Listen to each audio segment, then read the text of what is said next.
la fromagerie de l'Île aux Grues rayonne aux World Cheese Awards 2025. Achetez ici, donnez ici. Une campagne qui fait rayonner toute la région. Une nouvelle salle sensorielle transforme l'expérience des usagers à Cap-Saint-Ignace.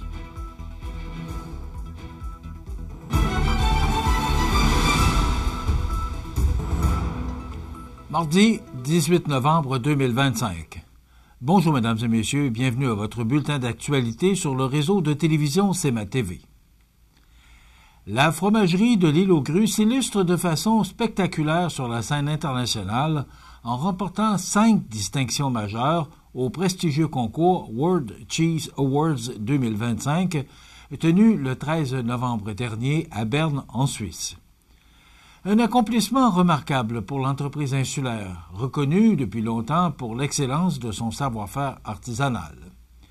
Le fromage, la bête à Séguin, se démarque de façon éclatante en décrochant une médaille Super Gold, l'un des honneurs les plus convoités de la compétition. Avec seulement 107 fromages sélectionnés parmi plus de 5200 produits en lice, cette distinction confirme la qualité exceptionnelle de ce fromage à pâte molle. Le jury lui attribue également le titre de meilleur fromage canadien, toute catégorie, un exploit salué avec fierté par le maître fromager Johan Gache. Le houblonneux de l'île, à pâte semi-ferme et croûte lavée à la bière, obtient pour sa part une première médaille de bronze, venant confirmer la réussite des améliorations apportées au procédé d'affinage. Également récompensé, la Tome de Gros-Île ajoute une médaille d'argent à son impressionnant palmarès. Enfin, le curé cuillertier de l'île récolte une 3e médaille de bronze, consolidant sa réputation internationale. Pour la direction d'Agrilais, ces résultats témoignent du travail minutieux des artisans fromagers et de la richesse d'un terroir unique bercé par les vents du Saint-Laurent. Une fierté immense pour toute l'équipe et pour la région qui voit, une fois de plus, ses produits rayonner à travers le monde. La Chambre de commerce Kamouraska-Lillet lance cette année une nouvelle édition de sa grande campagne d'achat local, une initiative désormais incontournable à l'approche des fêtes. Sous le thème puissant « Acheter ici, donner ici », la campagne se déroule du 17 novembre au 19 décembre 2025 avec un objectif clair, soit celui d'encourager les citoyens, les entreprises et les organisations à poser un geste simple qui génère des retombées directes et durables dans notre milieu. Au cœur de cette mobilisation, on retrouve les certificats d'achat régional de la Chambre de commerce Kamouraska-Lillet, une véritable monnaie locale qui gagne en popularité année après année. Valide dans toutes les entreprises membres de la Chambre, mais aussi dans plusieurs organismes et fondations du territoire, ces certificats permettent d'offrir un cadeau 2 fois plus significatif puisqu'ils soutiennent l'économie d'ici tout en contribuant à faire vivre les causes qui nous rassemblent. Entre collègues, en famille ou entre amis, ils deviennent une façon concrète d'encourager notre communauté. Depuis leur création en 2003, près de 700 000 $ ont été dépensés grâce à cette initiative. Un montant important qui témoigne non seulement de l'intérêt de la population, mais aussi de son impact réel sur la vitalité commerciale des municipalités de Kamouraska et de Lillet.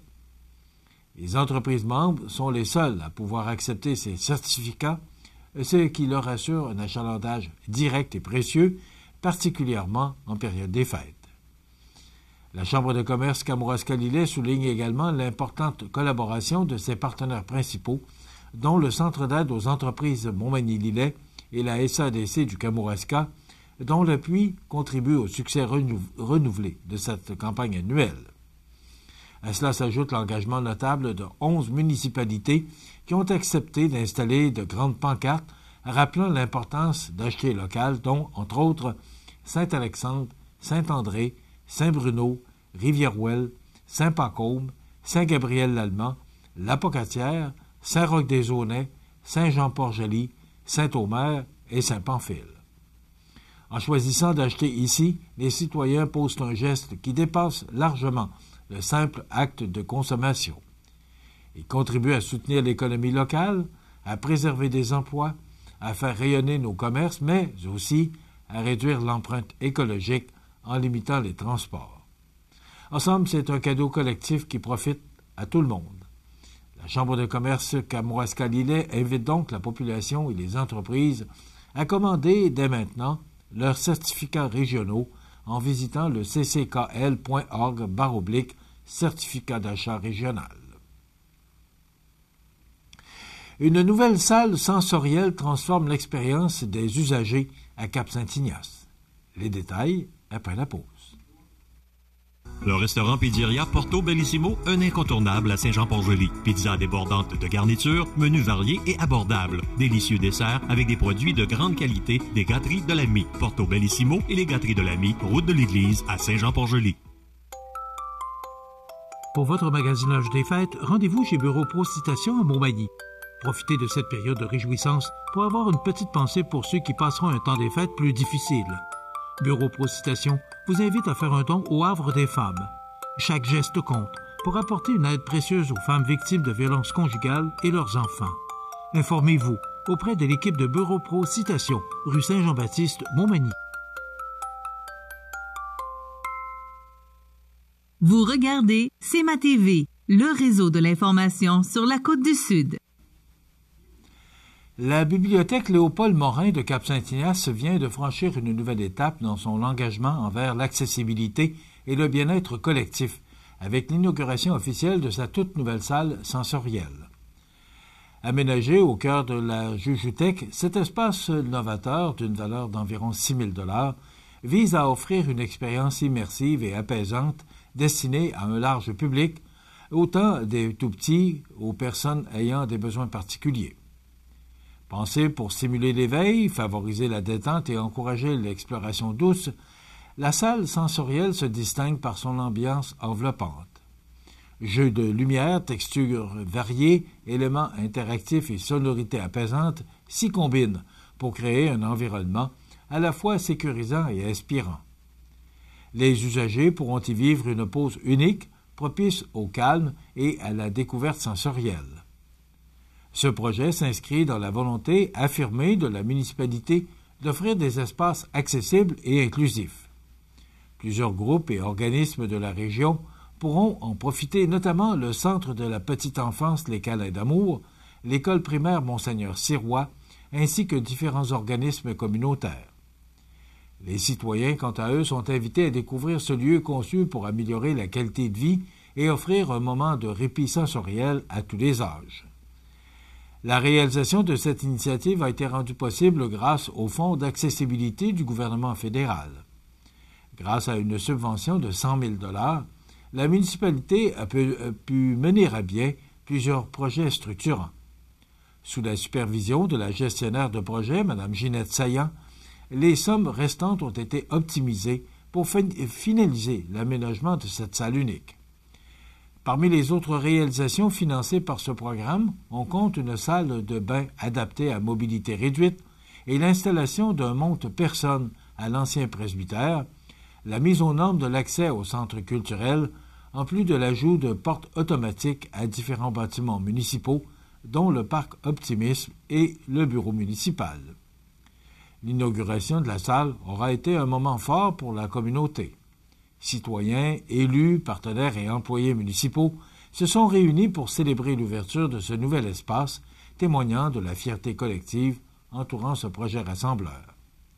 Les visiteurs ont pu parcourir les installations et mesurer l'impact concret que cette salle apportera au quotidien des familles et des utilisateurs de tous horizons.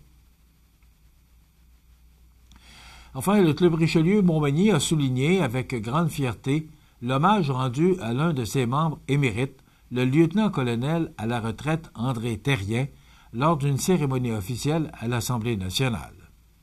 Le 13 novembre dernier, M. Terrien a reçu la médaille du député Mathieu Rivet en présence du premier ministre du Québec, François Legault, soulignant ainsi une carrière exceptionnelle, marquée par le courage, la dignité et un engagement indéfectible envers le pays.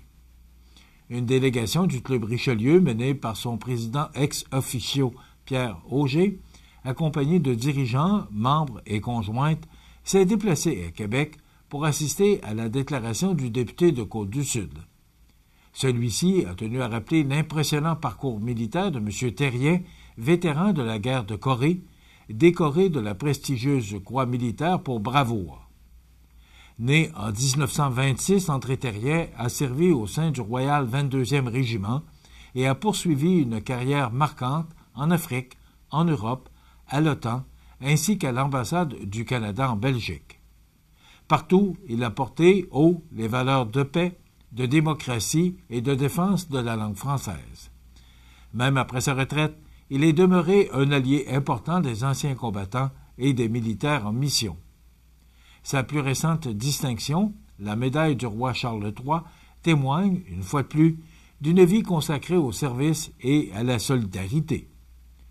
Le député Rivet a salué un homme de cœur, un mentor et un patriote dont le parcours force l'admiration et mérite la reconnaissance de toute la nation. Membre du Club Richelieu-Montmagny depuis 2017, André Terrien célébrera ses 100 ans le 18 mai prochain.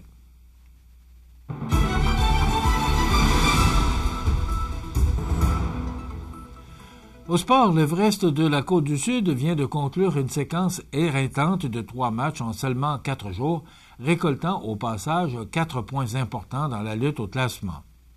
Malgré un alignement de nouveau réduit, la formation sud-côtoise a démontré une combativité exemplaire, couronnée dimanche par une victoire convaincante de 5-2 contre le Titan de Princeville. Dimanche, Antoine L'Italien a encore une fois été un pilier offensif. Auteur d'un doublé, il a notamment complété une superbe séquence initiée par Tommy Bouchard et Joël Pelletier, marquant au vol pour confirmer le gain. Et dès les premières minutes, l'Everest a pris les devants grâce à Antoine Carbonneau, qui a profité d'une hésitation du gardien Mathis Routier pour inscrire le premier but de la rencontre. Le Titan a ensuite créé l'égalité, mais l'Italien a redonné l'avance aux siens en avantage numérique grâce à un puissant tir frappé. En deuxième période, l'Everest a creusé l'écart avec 2 filets rapides signés Victor Poulin et Xavier Fournier, inscrits à 40 secondes d'intervalle. En troisième, la formation a adopté un jeu plus défensif pour protéger son avance.